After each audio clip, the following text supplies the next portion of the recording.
Ascendai, the Destiny Crest. Audiobook by Robinson and Walsh. Chapter 12, Joining the Clan. Colt followed Sandy through the silent woods as she led him back to the clan's camp.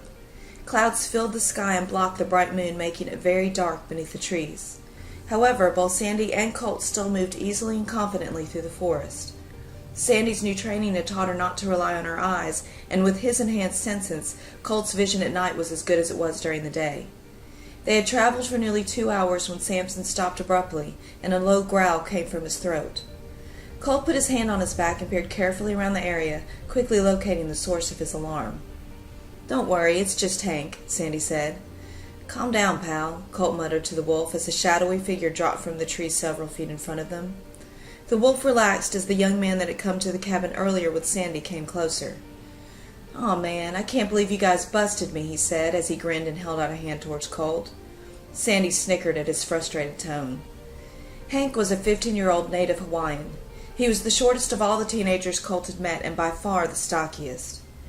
Colt smiled and reached out to shake his hand as Sandy said, "Colt, meet Hank." Hank looked at Sandy and smiled as she said, "Hank Pukaluka or something."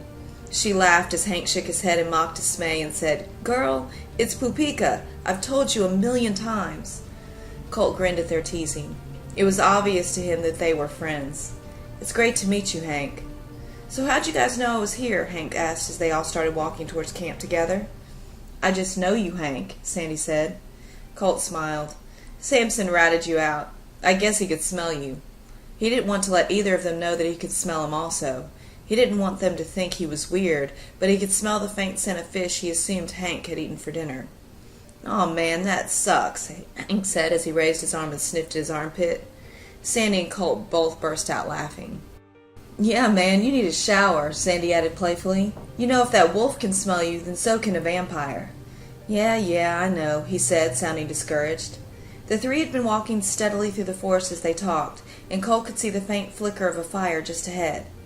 A few moments later they came to the edge of a small clearing surrounded by evergreens. There were several small bush piles lining the outer edges of the clearing, but aside from the fire, there were no other signs that 5 people had been living there.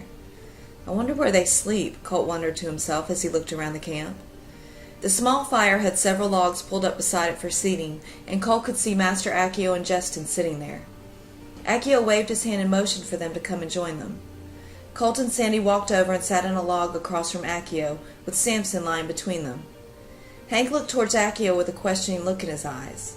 Accio silently tilted his head toward the trees, his eyes gesturing him back out of camp. Colt assumed it must be Hank's turn to stand watch that evening. With a small bow to his master, Hank slipped silently back into the trees. As Hank left, Colt noticed Crimson standing at the outer edge of camp by himself. He had been so still, Colt had almost missed him. Crimson was almost completely in shadow. The fire just barely accented his silhouette, making him look very mysterious. Crimson noticed Colt looking at him and nodded slightly in recognition. Colt wanted to ask him why he wasn't sitting with the rest of the group, but his attention was diverted as Justin walked up. "So, can I pet the wolf or what?" he asked. "Sure," Colt answered. "He won't, rip my head off or anything, right?" Colt shook his head no, laughing, as Sandy teased him, saying, "You aren't scared, are you?" "No," Justin said, sounding defensive. "I was just asking." Sandy giggled and Justin grinned at her, as he realized she was just kidding with him. Sandy slid down to the ground and leaned trustingly up against the huge wolf while she stroked his fur.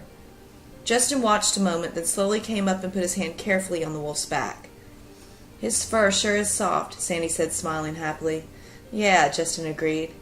Samson looked pleased at all of the attention. When Sandy stopped running her hand through his fur for a moment, he nudged her hand with his nose until she continued to pet him. Justin looked up at Colt from where he knelt by the huge animal. "This guy is like solid muscle." "He is pretty powerful, and fast too," Colt agreed. "I've seen," Justin said in excitement. "He took out that vampire like he was standing still. It was awesome. And you knocked him back like it was nothing. How did you do that?" "Justin," Accio's voice came sharply from across the fire. "Sorry, Master," Justin said in a more subdued voice. Colt looked over at the old man as he looked at Colt and Sandy with concern. "Are you two all right?" "Yes, sir," Colt answered as a "yes, Master" came from Sandy. "Good, I'm glad. I know it's been a long day for both of you." Colt and Sandy nodded their heads in agreement as they glanced at each other. "Perhaps we should wait and discuss our business tomorrow." Colt looked down at Sandy. She said, "I'm okay, Master. I'm okay." "Are you sure?" Accio and Colt asked simultaneously, and then smiled at each other. "Yes, I'm fine," she said confidently. "Really?" she said again as she noticed their looks of concern. "Where did Crimson go?" Colt asked suddenly, noticing the young man was gone from camp. Justin and Sandy looked around in surprise. He had slipped off without them noticing. "Very good," Accio said approvingly. "Excellent focus. You pay attention to your surroundings," he said with the disappointed looks for his two students. "Sorry, Master," they both said in unison. "I'm sorry, guys," Colt apologized. "I wasn't trying to get anyone in trouble." "No one is in trouble," Accio assured him. "But they know we must never drop our guard no matter the distraction. We must have Zan Shin." "Zan what?" Colt asked confused. Justin and Sandy grinned at the question. Accio smiled. "It means keenness of mind. Total awareness." "Oh, cool. So where did Crimson go?" Colt asked again. "He is testing Hank," Accio answered. "Really? How?" "He will try to slip up on him unnoticed. It's a fun training exercise that all my students enjoy." "It sounds like fun," Colt said as both Sandy and Justin shook their heads in agreement. "It is," Sandy said with a grin. "And more importantly, it is an excellent training method," Accio added. "I'd like to try that sometime," Colt said excitedly. "I'm sure that can be arranged," Accio said, glad that Colt seemed interested in the training. "Actually, that is what I wanted to talk to you about. Well, not exactly that. The truth is you have remarkable potential, and your companion Samson is unbelievable. I feel you both would be extreme assets to our clan, and I would like for you to consider joining us." "Well, Mr. Accio," Colt began, looking uncomfortable. "Sandy and I have talked a little about this, and I am interested, but I do have a few questions, if that's okay." "Of course," Accio said as he leaned in to listen. "You said earlier that membership in the clan you were a part of was, well, I forget exactly how you said it, but it sounded like you were in it forever." "Yes," Accio answered. "So if I decide to join, then I can never leave?" Colt asked with concern clear in his voice. "Colt," Accio paused to gather his thoughts. "When I was a boy, I was captured and forced to join them, or die. I admit I wanted to be trained, but I was still a prisoner. Every one of the young men here, and Jade, or Sandy rather, was rescued from a life on the streets. I found each of them in several different parts of the country, and I offered to help them. I told them what I do, and what I expected from them from the beginning.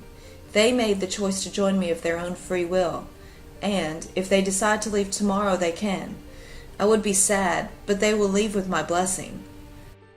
"I wasn't saying that you were a kidnapper or anything," Colt said hastily. "I just don't want to commit to something that I don't really understand," he explained. "I understand," Accio said with a small smile. "Perhaps you would better understand if I finished my story from earlier." "Great idea, Master," Justin said excitedly. "I love his old stories," he said quietly to Colt.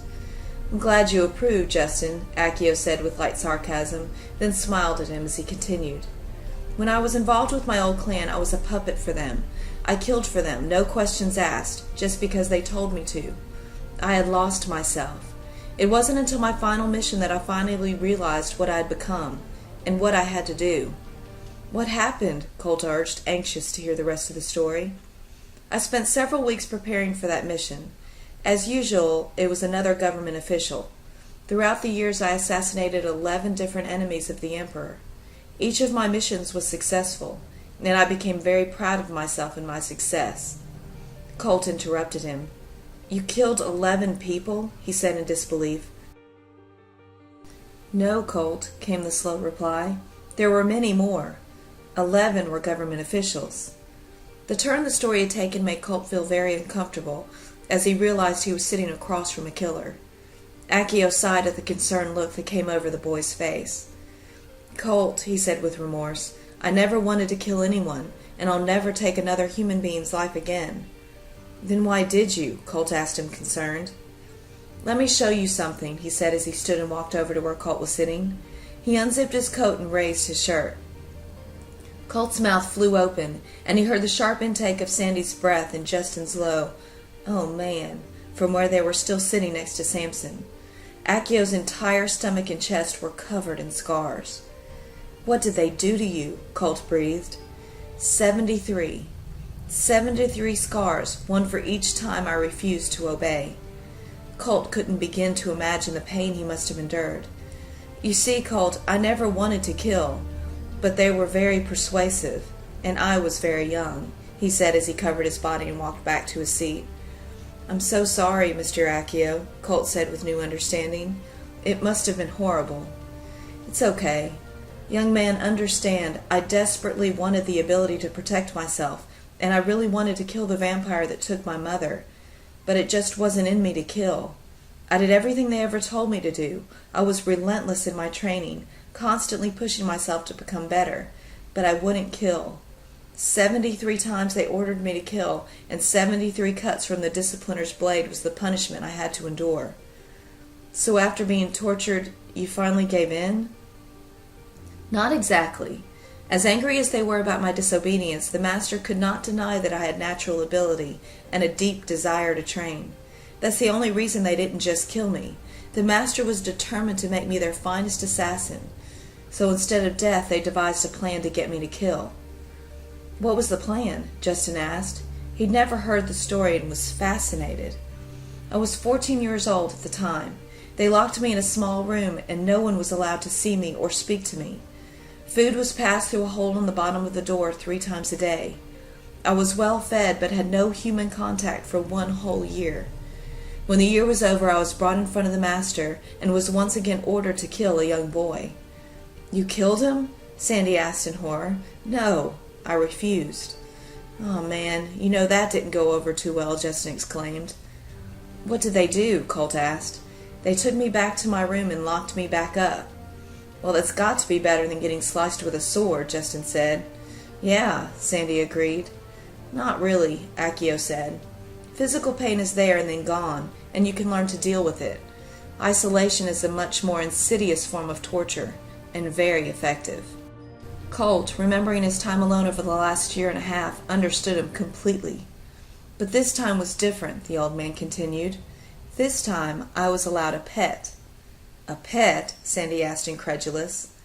Yes, I know it doesn't sound like much, he said, smiling at the look on her face, but when you are alone for that length of time, you'd be surprised how much a companion of any kind is appreciated. Colt nodded in agreement, thinking about how important Samson was and had been to him. They left me locked up for another year, but this time it was easier, thanks to the small dog they left for me. I called him Kiko. It means adored one, and I loved him. His eyes softened as he remembered back. He was my only friend. All we had were each other. We played together, and he gave me someone to talk to when I had nothing. But, Master, I don't understand, Sandy said, sounding confused. How did they think locking you up with a puppy would get you to kill?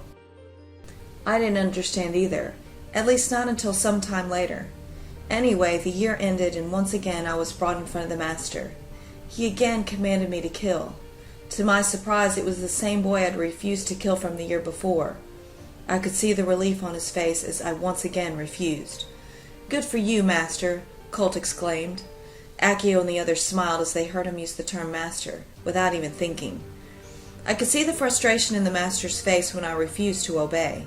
Before I knew what was happening, the discipliner struck me solidly in the face with the backside of his fist. It hurt, but I stood strong in defiance. He got in my face and said, You will kill today, or I will. At first I thought he intended to kill me, but then he waved his hand and a young man came forward, carrying my small dog, Kiko. He brought Kiko over to me and placed him in my arms. Accio maintained his composure, but tears pooled in his eyes as he continued. Then they made me choose. Choose what? Justin asked impatiently. They made me choose who would survive, Kiko or the boy. One was to die, and I was supposed to do it. No, Colt said in disbelief. What did you do? Sandy asked quietly. At first I just said no, but then the discipliner drew his sword and put it up to the boy's neck. He asked me, Are you going to do it, or am I? I didn't know what to do. The young boy looked so afraid, but I loved Kiko so much. But I knew that the boy would die if I didn't choose quickly, and I couldn't allow that. So I hugged Kiko one last time, closed my eyes, and then snapped his neck. Accio hung his head, feeling sad and ashamed. They got what they wanted. Colt, Sandy, and Justin looked at each other in disbelief and horror. "Wait a minute," Justin asked in confusion. "Did I miss something?" "Master, it was sad that you had to kill your pet, but it didn't make you a killer," Sandy said, looking at Accio with compassion. "You don't understand. I was distraught and so angry. I made a choice that night that set me on the wrong path," Accio exclaimed. "Once I had done what they commanded, I was allowed back into the main compound with the other students. My obedience had freed me from the small room that had been my prison for the previous 2 years." "So what's the decision that set you on the wrong path?" Colt asked, still confused. "That night I put my training to work. I snuck into the discipliner's room and slit his throat while he slept." "Good," Justin said angrily. "He had it coming. I expected to be killed, but instead I was treated like a hero. I was rewarded for taking life. Master gave me the discipliner's sword and his room. I was treated like a king, and life got so much easier. I learned that when you kill, you get rewarded. Through the years I learned to kill without question. They had won." Silence fell around the campfire as everyone sat lost in their own thoughts. Finally, Colt looked at Accio with a serious expression on his face. "So what changed you?" Accio got a faraway look in his eyes as he stared into the fire. "That last mission, I remember standing in a room, sword in hand, prepared to do my job. Another successful mission was my only concern. I was standing over my mark while he slept. It was going to be so easy. I raised my sword and pulled back the covers, prepared to take him out. But as I pulled back the blanket, I saw his wife and young child sleeping beside him. My thoughts instantly went back to my mother and what she would think of what I was doing. I was disgusted with myself. That was the moment that I knew I couldn't kill anymore. But I also knew the clan would never let me go, so I used that moment to fake my own death." "How'd you do that?" Justin asked breathlessly. "I knew that there was a guard posted outside the door of the room I was in, so I made a little noise that I knew he would hear, and when he rushed in I took his gun away from him. The family woke up with all the commotion. They looked terrified. I knew I had to make my death look real, so I shot myself in the shoulder." Accio pulled his shirt aside and showed them the scar from the bullet wound. Then I dove out the window into the river below. The clan presumed I was dead, so for the first time in years I was actually free. I left the country and began to study and pursue vampires. I've been doing that ever since." "That story is amazing, Master Accio," Colt said incredulously. "Thank you, Colt," he said, giving the boy a small bow. "I know I have done a lot of bad things throughout my life, and I know I can never make up for them. But we are pursuing and destroying evil, and I feel that my life is finally on the right path, and I would love for you to join us." Colt smiled, walked over to him, and extended his hand towards him. "Master, I'm in."